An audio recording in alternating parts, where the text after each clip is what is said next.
Hi everyone, it's Jodie here. I just thought I'd talk to you about what my process is and what I'm up to and how I do what I do. At the moment I'm sketching in the faces. I've got just a cheap journal. On the left, that's a cheap journal, just some cheap paper. That's where I do all my practicing. The other book that I'm drawing into is a recycled book that I've already got the backgrounds on. So what I do with my cheap paper, I just draw things, get ideas, and I try to use every single piece of paper. So sometimes I'll draw something and then I'll make my way through the book, and then I'll go back and I'll draw over top of other drawings so that it's, completely filled up, because otherwise it gets, you get end up with a whole lot of paper. At this point I'm just drawing another one of the funny ladies, and it's just done with pencil. And now I am going over my sketches with cream coat. It's flesh coloured cream coat, just to block out the backgrounds so that I can, see better, and the other colour that's in the background's not going to show through. So I'll make my way through all of the ladies, and then I use white. I've painted the hats in white just to block the background in, and that would have been, I think the white that I'm using at the moment is just an acrylic. It's Ranger Dinah Wakely heavy body acrylic paint. I've gone over the backgrounds with that. I think that's what I used. If I hadn't have used that, I've probably just used gesso. Sorry about that, I can't remember. So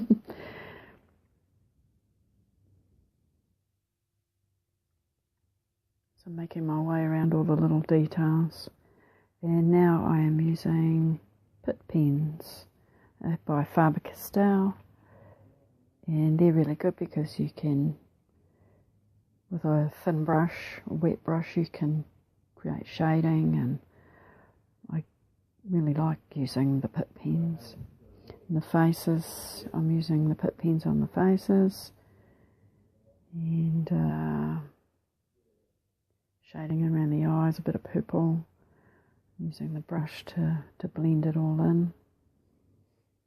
So I think I've got quite a few of the pit pens. I've got the big pit pens, and I also have the pit artist pens, so I've got a bit of a mix of both. Doesn't bother me which ones I use. I find they're all quite good. I like the colours, and they're just a lot of fun to use. Probably because I'm still a little bit nervous with painting. You can see before I just blocked the eyes back in with white. I think I missed those, so I've gone back in with white in the eyes, and now I'm doing the heart and picking up a bit of colour out of the heart and painting the lips and the cheeks. And you can also, what I'm doing there is removing the ink. It's a little bit like watercolour, except that once this is dry it's permanent.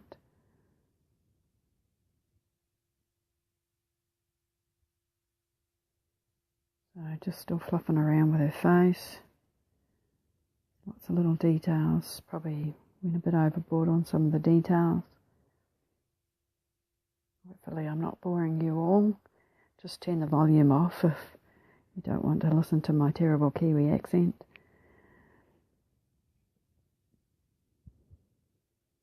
Drawing her nose and her more details on the lips and the shading in the neck. Probably, I know these girls are not normal, not natural. Giraffe necks. Some of them in strange positions, but I think they come out looking quite cool. I thought it was quite cool.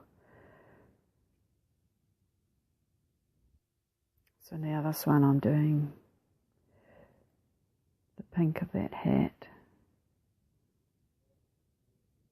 green eyes and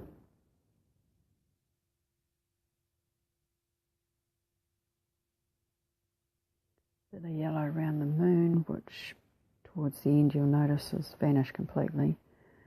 Changed my mind and put something else there.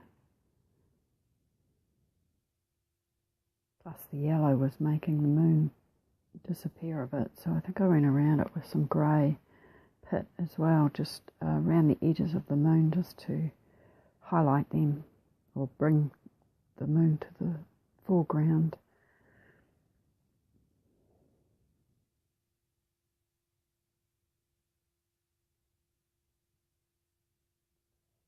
Putting in her eyebrows.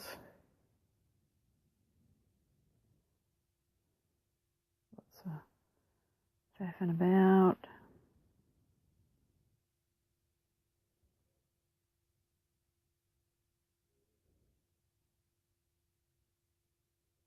Sorry about if you can hear any noise in the background.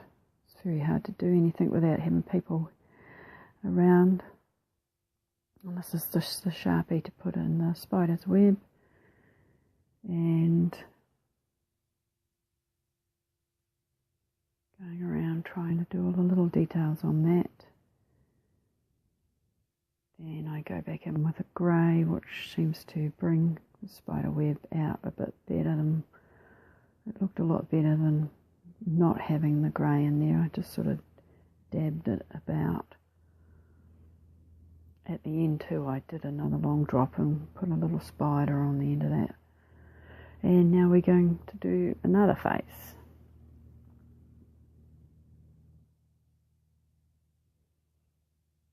Bit of purple for shading.